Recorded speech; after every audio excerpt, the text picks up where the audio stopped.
All right, so we're going to get into our arch roof coffin or 798 cut.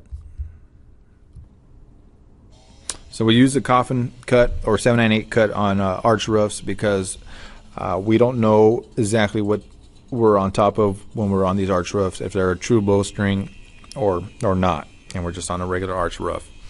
Unless you're out there doing your fire plans and know what type of roof you're on, then you could go to the select cut that the company chooses.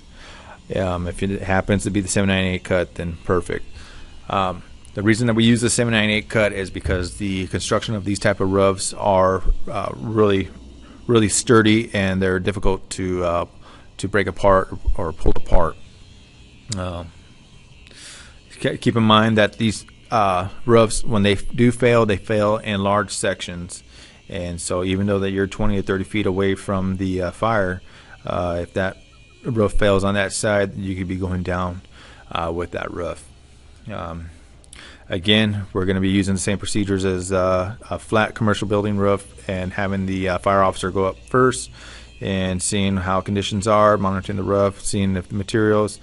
You could go ahead and do an inspection cut if you like. You know, you're just not going to have that section to put over the hole there because of the tongue and groove. So we usually just typically go into the 798 cut.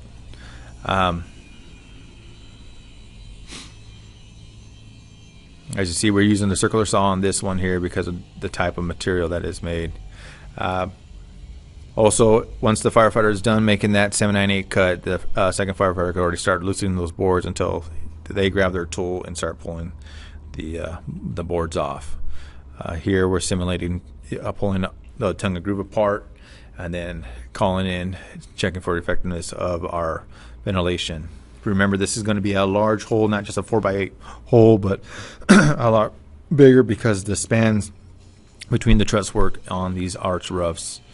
If it's not efficient enough, then we're going to go ahead and continue the cut. When we did the 9 portion of the 798 cut, we want to make sure that we extend it long enough so that we could finish the 8. So on that 9, you got to go down pretty far, which we'll explain more in detail when we see this in slow motion. So on the 8 cut, it's just 2 cuts to finish the cut, and again, as one firefighter is sending down the saw, the second firefighter can go to work on those boards to start pulling them down. Once you radio in, if it's good, then awesome. If not, then we extend that 8 with 2 more cuts. And here we are seeing it in slow motion.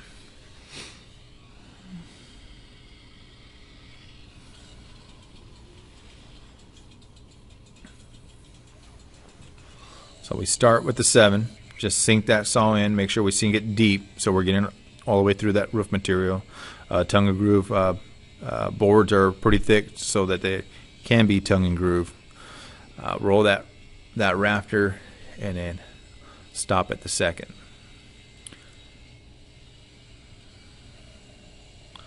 Making that 45-degree cut so you get access for your tool to start pulling boards.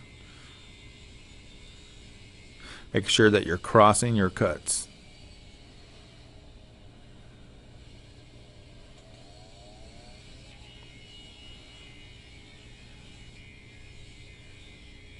It's not bad to have a second tool or second chainsaw up on this roof when you're making this cut, in case something goes wrong with your first one because of how much work you're doing.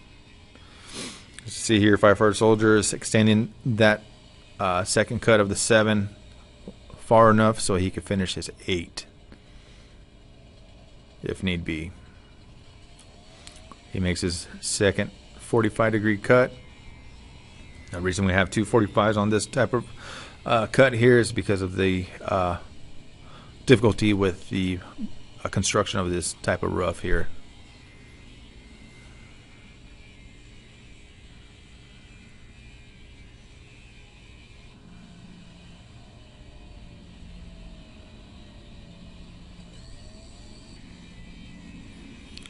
You make your 9, making sure you sink that saw deep enough all the way across. As the firefighter sets down his saw, the second firefighter could start pulling on those boards or loosening them up until the other firefighter comes back with his tool. If you have multiple people up there, then you could just have one person dedicated to the saw and 2 people dedicated to the tools. Pulling all the boards, radio in, checking your horizontal openings, looking at enough fire and smoke. You can puncture through if you need be, if you see that there's a ceiling or anything underneath that roof material. Make sure you keep the saw running when you're doing this cut. Don't turn it off. Just have it running on the side. If you don't want that blade to spin, just slow it down by using the roof material.